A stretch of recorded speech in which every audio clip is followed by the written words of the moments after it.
यामध्ये एकच आहे, अध्यक्ष महोदयांनी निर्णय देताना खरी शिवसेना, अधिकृत शिवसेना आमची अशी मान्यता दिली. व्हीप जो आहे भरत गोगावले यांना मान्यता दिली आणि जे भरत गोगावले यांनी जे पिटिशन फाईल केलं होतं समोरच्या पक्षाच्या आमदारांच्या डिस्क्वालिफिकेशनचं, ते मात्र डिसमिस केलं. यामागचं कारण काय आहे हे आम्हाला ते अनपेक्षित होतं.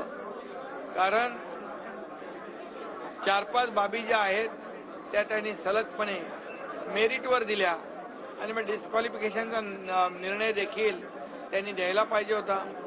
या समोरच्या पक्षाकडून वारंवार होणारी बदनामी, आरोप प्रत्यारोप, मॅच फिक्सिंगचे आरोप, मॅनेज झाल्याचे आरोप, अशा प्रकारचा काही दबाव आल्यामुळे किंवा कसे हा जो निकाल दिलेला आहे समोरच्या विपक्षाच्या आमदारांच्या डिस्क्वालिफिकेशनच्या बाबतीमध्ये, आम्ही देखील लीगल टीम बरोबर चर्चा करू आणि चर्चा करून आम्ही पुढचा निर्णय घेऊ.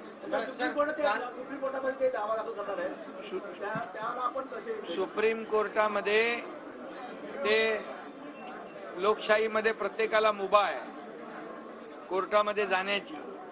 जेव्हा जेव्हा त्यांच्या बाजूने निकाल लागतात तेव्हा तेव्हा त्या संस्था चांगल्या असतात. जेव्हा त्यांच्या विरोधात म्हणजे मेरिटवर जेव्हा निकाल लागतो तेव्हा तो निवडणूक आयोगाला चुनाव आयोग काय म्हणतात. काल स्पीकरवर अतिशय खालच्या पातळीवरचे त्यांनी आरोप केले. सुप्रीम कोर्टाला देखील सल्ले देण्याचं काम या मंडळींनी केलेलं आहे.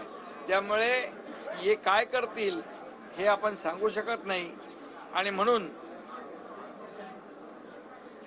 ज्या ठिकाणी कुठेही जातील शेवटी मेरिट तपासलं जाईल आणि मेरिट आमच्या बाजूने आहे एवढं मात्र 100% मी पूर्वीही सांगत होतो, आताही सांगतोय की लोकशाहीमध्ये बहुमताला महत्त्व आहे. लेजिस्लेचर पार्टी म्हणून आणि संघटन म्हणून आज आमच्याकडे बहुमत आहे. त्यामुळे या बहुमत असल्यामुळेच काल अध्यक्षांनी मेरिटवर निकाल दिलेला आहे. परंतु अध्यक्षांवर एक ते घटनात्मक दर्जाचं पद आहे. त्या पदावर बसलेल्या व्यक्तीच्या बद्दल जे काय त्यांनी भाष्य केलेलं आहे हे खालच्या पातळीवरचं भाष्य आहे आणि ही त्यांना आरोप करण्याची जुनी सवय आहे. त्यामुळे त्यांच्या आरोपांना उत्तर मी देत बसणार नाही. परंतु एवढंच सांगतो की या महाराष्ट्रातली जनता सुज्ञ आहे.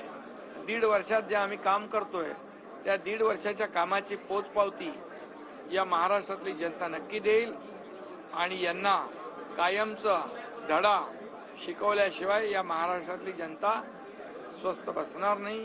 एवढंच मी या ठिकाणी